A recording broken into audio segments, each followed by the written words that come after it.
Hello student, અત્યાર સુધી આપણે લૂપિંગ સ્ટેટમેન્ટના વિશે ડિસ્કસ કરેલી, જેમાં ફોર લૂપ, વાઇલ લૂપ ને ડુ વાઇલ લૂપ આપણે જોઈલી. હવે આજથી કન્ડિશનલ સ્ટેટમેન્ટ અને ડિસિઝન મેકિંગ સ્ટેટમેન્ટ આપણે જોઈશું. કન્ડિશનલ સ્ટેટમેન્ટનું જ એક બીજું નામ છે ડિસિઝન મેકિંગ સ્ટેટમેન્ટ. નોર્મલી પહેલા કન્ડિશનલ સ્ટેટમેન્ટ જોવામાં આવે, પછી લૂપિંગ સ્ટેટમેન્ટ જોવામાં આવે. પણ હું તમને આગળ એક પ્રોગ્રામમાં ઇફ એલ્સ શીખવાડી ગયેલો, જે કન્ડિશનલ સ્ટેટમેન્ટ કહેવાય. ઓકે, સો પ્રોગ્રામિકલી ઇફ એટલે કે જો, ઇફ એલ્સ જો અને તો, ઇફ એલ્સ ઇફ લેડર એટલે કે multiple if condition, nested if એટલે એક ઇફ ના અંદર બીજી ઇફ કન્ડિશન અને સ્વિચ સ્ટેટમેન્ટ, આવા 5 કન્ડિશનલ સ્ટેટમેન્ટ છે. ઓકે, તો કન્ડિશનલ સ્ટેટમેન્ટ એના નામ પ્રમાણે એવા સ્ટેટમેન્ટ જેના અંદર કોઈ કન્ડિશન હોય અને આ કન્ડિશનનો જવાબ હંમેશા ટ્રુ અથવા ફોલ્સ ના બેસિસ પર આવતો હોય, જેને આપણે બુલિયન પણ કહેવાય. બુલિયન ડેટા ટાઈપ એટલે કે જેની વેલ્યુ ટ્રુ હોય અથવા ફોલ્સ હોય. એક નોર્મલ વે તો આપણને પણ ખબર છે, કન્ડિશન સાચી હોય તો સાચા પાર્ટમાં આપણે જોવાનું અને કન્ડિશન ફોલ્સ હોય તો આપણે ફોલ્સ પાર્ટના અંદર ડિવાઈડ થતા હોય છે. ઓકે, તો પ્રોગ્રામિકલી પણ ઇફ એલ્સ જેને આપણે કન્ડિશનલ સ્ટેટમેન્ટ કહેવાય, એનું બીજું નામ છે ડિસિઝન મેકિંગ સ્ટેટમેન્ટ. ઓકે, તો there can be situation in real life when we need to make some decision and based on this decision we decide what should we do next. Okay, આપણી લાઈફમાં પણ ઘણા બધા conditional statement આપણે લેતા હોઈએ છીએ કે એચએસસી પછી મારે કઈ સ્ટ્રીમમાં જવું છે. Okay, if I am going into BCom then my life is become like this. If I am going into BBA then I am doing this kind of work. If I am doing BCA then I am working on programming language. Okay, તો આ બધું શું થઈ ગયું, એક if condition. Okay, તો if એટલે તમે ડિસિઝન લેવા માટે જે સ્ટેટમેન્ટ વાપરો છો પ્રોગ્રામિકલી, એને આપણે કયું કહેવાય, કન્ડિશનલ સ્ટેટમેન્ટ અથવા if statement. Similar situation arise in programming also where we need to make some decision and based on this decision we will execute the next block of code. એટલે આપણે condition એવી આવશે અને એ કન્ડિશનના basis પર આપણે આગળના કોડને એક્ઝિક્યુટ કરવાના છે. તો આવી કન્ડિશન અથવા આવા સ્ટેટમેન્ટને આપણે ડિસિઝન મેકિંગ સ્ટેટમેન્ટ અથવા કન્ડિશનલ સ્ટેટમેન્ટ પણ કહી શકીએ, right? So the decision making statement in a programming language decide the direction of flow of program execution. Decision making statement is available in C programming R. 5 ટાઈપના decision making statement છે. એમાંનું પહેલું છે if statement, બીજું if else statement, ત્રીજું if else if later statement, ચોથું nested if statement અને પાંચમું switch statement. આપણે આ પાંચે પાંચ સ્ટેટમેન્ટને ડિટેલમાં જોઈશું. એમાંનું પહેલું છે if statement. ઓકે, તો સૌથી પહેલા ઇફ સ્ટેટમેન્ટની આપણે સિન્ટેક્સ જોઈ લઈએ. તો સિન્ટેક્સ પ્રમાણે આપણે એવું કહી શકીએ કે હંમેશા ઇફ સ્ટેટમેન્ટના રાઉન્ડ બ્રેકેટમાં કોઈ કન્ડિશન આવશે. એટલે આપણે એવું કહી શકીએ ઇફ રાઉન્ડ બ્રેકેટમાં અહીંયા આપણી પડે આપણે કન્ડિશન. ઓકે, તો કન્ડિશન સાચી પડે તો એના ટ્રુ પાર્ટમાં જશે, એટલે કે આ વાલા પાર્ટના અંદર. અને જો કન્ડિશન રોંગ પડે છે તો પછી એ કન્ટિન્યુ જે છે તે પ્રમાણે જ જશે. તો આ કઈ હતી આપણી સિમ્પલ ઇફ સ્ટેટમેન્ટ આપણે કહી શકીએ. ઇફ સ્ટેટમેન્ટ તમને પ્રેક્ટિકલી આનું ઇમ્પ્લિમેન્ટ બતાવો. તો આપણે પ્રોગ્રામમાં જઈએ, આપણો ડેવ C++ ઓપન કરી દઈએ.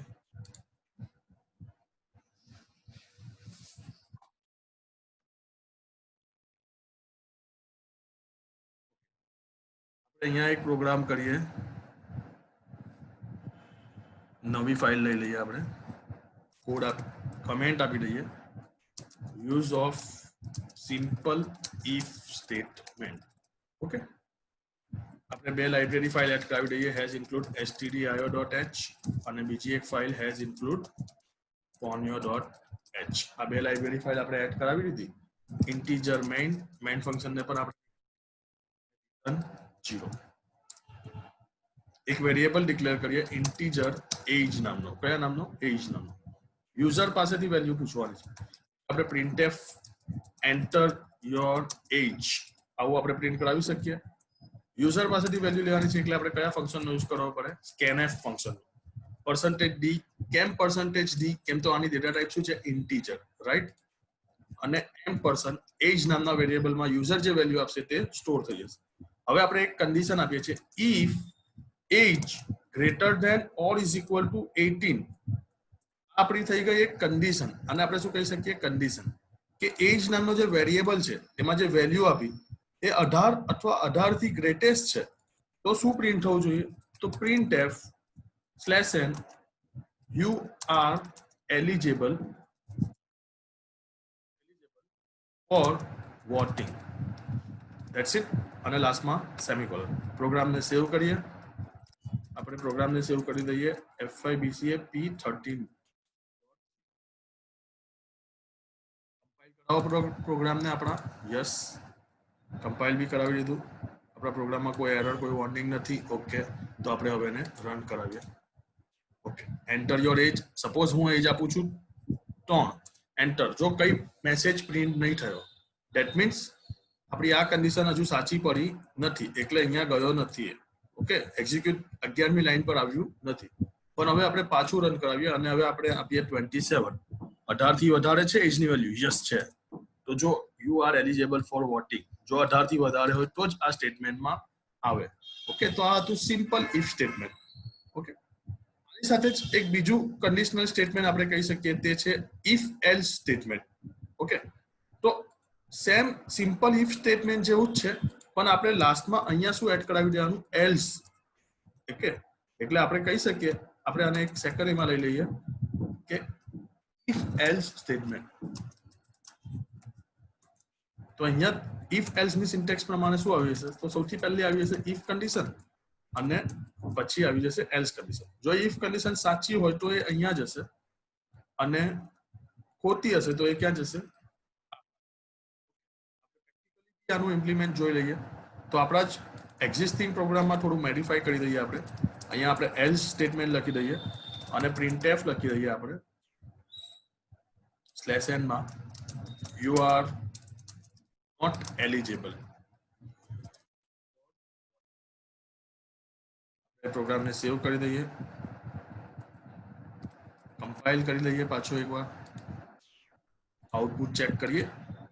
ઓકે, સપોઝ હવે હું વેલ્યુ આપું છું 3.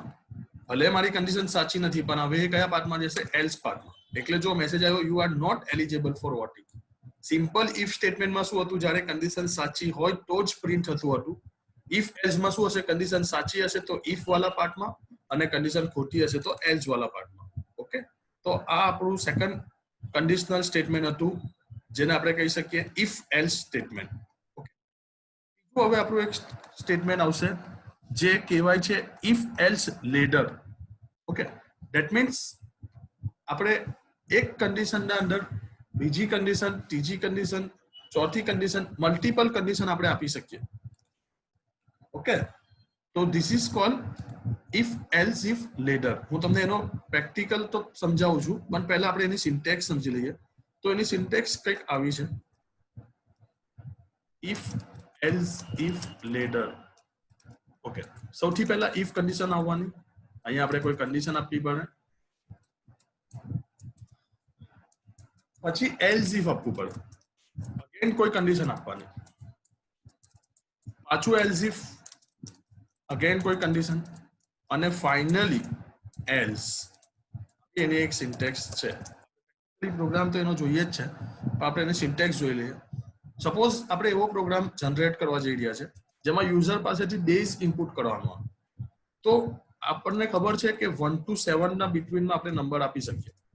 યુઝર આપે 2 તો પ્રિન્ટ થઈ જવું જોઈએ ટ્યુઝડે, રાઈટ? એવી રીતે યુઝર આપે 5, ઓકે,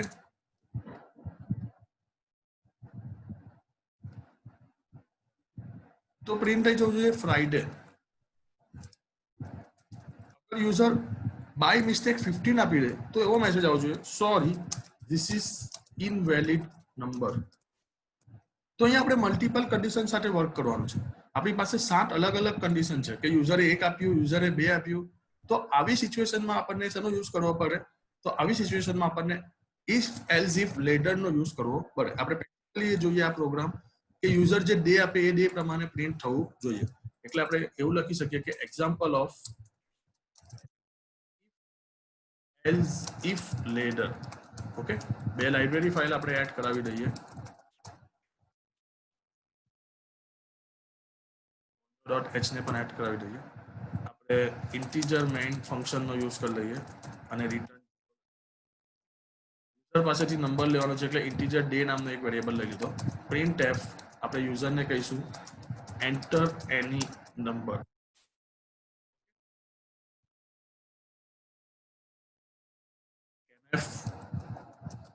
ડી %. હવે આપણે અહીંયા કન્ડિશન આપીશું if day equal to 1. અહીંયા double equal to that means comparison operator છે. ઓકે, મેં તમને સમજાવેલું રિલેશનલ ઓપરેટર 6 ટાઈપના હતા, આગળના વિડીયોમાં છે, તમે જોઈ શકો છો. તો એમાંનો એક આ વેરિયેબલ છે ઇઝ ઇક્વલ ટુ જે કમ્પેર કરે છે કે યુઝરે આપ્યું એ 1 અને આ 1 મેચ થાય. ઓકે, મેચ થઈ જાય તો શું પ્રિન્ટ થવું જોઈએ? તો પ્રિન્ટ થવું જોઈએ today is Monday. Else if આપીએ હવે આપણે ડે ઇક્વલ ટુ 2 તો શું પ્રિન્ટ થઈ જવું જોઈએ? તો પ્રિન્ટ થવું જોઈએ ટુડે ઇઝ ટ્યુઝડે. એવી રીતે જ 3 માટે આપણે આપી શકીએ. તો આ જ સ્ટેટમેન્ટને કોપી કરી દઈએ, પેસ્ટ કરી દઈએ અને અહીંયા આપણે 2 ની જગ્યા પર 3 કરી દઈએ, ટ્યુઝડે ની જગ્યા પર આપણે વેડનેસડે કરી દઈએ. ઓકે, એવી રીતે આપણે 4 કરી દઈએ. અહીંયા આપણે કરી દઈએ થર્સડે. એવી રીતે 5 કરી દઈએ ફ્રાઈડે. 6 એના માટે આપણે કરી દઈએ સેટરડે અને ફાઇનલી 7 માટે આપણે કરીશું સન્ડે.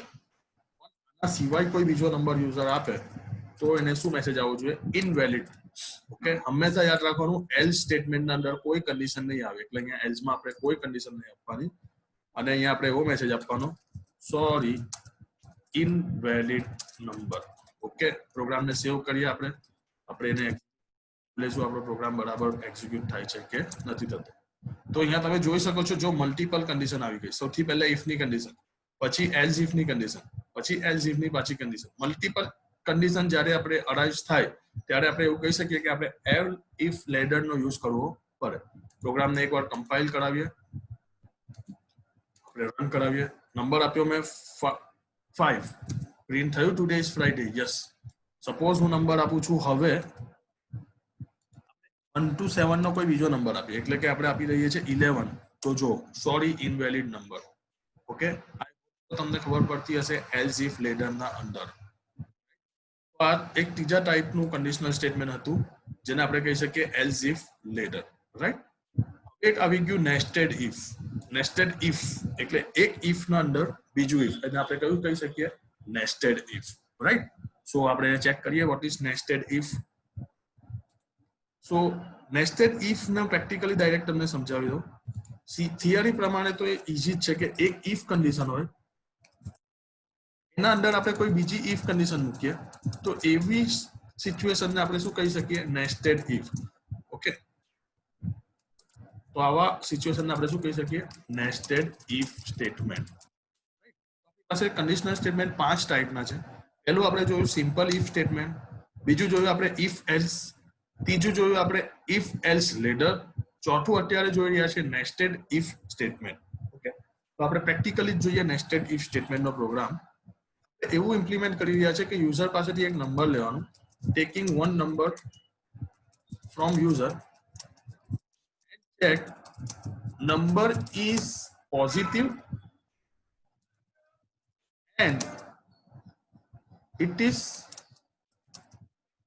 odd number. અહીંયા બે કન્ડિશન આપીએ છે. જે નંબર યુઝર આપશે, સપોઝ આપણે ઇનપુટ આપીએ છીએ 7, તો પહેલા તો ચેક કરે છે પોઝિટિવ છે, હા નંબર પોઝિટિવ છે, અને ઓડ પણ છે, યસ આ એકી નંબર છે, તો આવું જેવું આઉટપુટમાં ટ્રુ. પણ યુઝર ઇનપુટ આપે -7 તો ખોટું થઈ ગયું. કેમ રોંગ થઈ ગયું? બીકોઝ આ નેગેટિવ નંબર છે, ભલે ઓડ નંબર છે પણ નંબર કેવો છે? Negative number. એવી રીતે યુઝર આપે 8, ઇનપુટ શું આપે યુઝર? 8. તો અહીંયા પહેલી કન્ડિશન સાચી પોઝિટિવ છે પણ એ ઓડ નથી, એટલે ઇવન નંબર છે, તો અહીંયા બી આન્સર શું આવવું જોઈએ? ફોલ્સ. રાઈટ, તો અહીંયા આપણને બે કન્ડિશન સાથે રમવાનું છે. એક કન્ડિશન આપવાની, એના અંદર આપણે બીજી કન્ડિશન આપવાની. તો જ્યારે એક કન્ડિશનના અંદર બીજી કન્ડિશન આવે એવી સિચ્યુએશનને આપણે શું કહી શકીએ? Nested if statement. કયું statement? Nested if statement. Okay, તો અહીંયા આપણે પ્રોગ્રામ એનો ઇમ્પ્લિમેન્ટ કરીએ. હેઝ ઇન્ક્લુડ ફાઇલ એડ કરાવી દીધી સ્ટાન્ડર્ડ ઇનપુટ આઉટપુટ અને બીજી એક લાઇબ્રેરી ફાઇલ એડ કરાવી દીધી conio.h ઇન્ટિજર મેન આપી દઈએ આપણે 0 લખી દઈએ આપણે ઇન્ટિજર નંબર યુઝર પાસેથી નંબર લેવાનો છે એટલા માટે printf મેસેજ આપી દઈએ આપણે કે ભાઈ enter any number ઓકે અને સ્ટોર કરવા માટે આપણી પાસે છે scanf ફંક્શન ampersand નંબર આપણે નંબરને સ્ટોર કરાવી દીધો હવે આપણે અહીંયા કન્ડિશન આપીએ છીએ કે if નંબર ગ્રેટર ધેન 0 એટલે કયો નંબર થઈ ગયો પોઝિટિવ નંબર અને અહીંયા બીજી એક કન્ડિશન આપીએ છીએ કે if number module 2 equal to 1 તમને આ લોજિક મેં આગળ સમજાવેલું જ છે કે જ્યારે બી કોઈ નંબરને આપણે મોડ્યુલસ કરાવીએ તો એનો જે ભાગફળ આવે જે નીચે શેષ બચે શેષ જેનો નીચેનો જવાબ બચે એની સાથે કમ્પેરિઝન કરે ઓકે તો અહીંયા આપણે એક કન્ડિશન આપી દીધી નંબર ગ્રેટર ધેન 0 છે હ છે અને નંબર મોડ્યુલ 2 બી 1 થઈ રહ્યો છે હ છે તો આપણે શું પ્રિન્ટ કરાવી દઈએ printf number is positive as well as કયો નંબર એને કહી શકીએ તો એ છે ઓડ નંબર રાઈટ પણ નંબર પોઝિટિવ તો છે પણ એ ઓડ નંબર નથી તો અહીંયા આપણે શું પ્રિન્ટ કરાવી શકીએ તો આપણે printf કરાવી શકીએ number is positive odd number નથી અને ફાઇનલી અગર નંબર પોઝિટિવ જ નથી નેગેટિવ નંબર છે તો ડાયરેક્ટ જ મેસેજ આવી જવો જોઈએ printf ડાયરેક્ટ આપણે શું મેસેજ આપી શકીએ તો આપણે મેસેજ આપી શકીએ નંબર ઇઝ નેગેટિવ અહીંયા આપણે જોઈ શકીએ છીએ કે આપણે મલ્ટિપલ કન્ડિશન સાથે વર્ક કરેલું છે સૌથી પહેલી કન્ડિશન આપણે પોઝિટિવ છે કે નેગેટિવ એ ચેક કરી અને બીજી કન્ડિશન આપણે ઓડ છે કે ઇવન એ ચેક કરી તો જ્યારે પણ એક જ કન્ડિશનના અંદર બીજી કન્ડિશન આવે અથવા એક ઇફ સ્ટેટમેન્ટના અંદર બીજો ઇફ સ્ટેટમેન્ટ આવે એવી સિચ્યુએશનને આપણે નેસ્ટેડ ઇફ સ્ટેટમેન્ટ પણ કહી શકીએ પ્રોગ્રામને આપણે સેવ કરીએ અને આપણે એનું આઉટપુટ ચેક કરીએ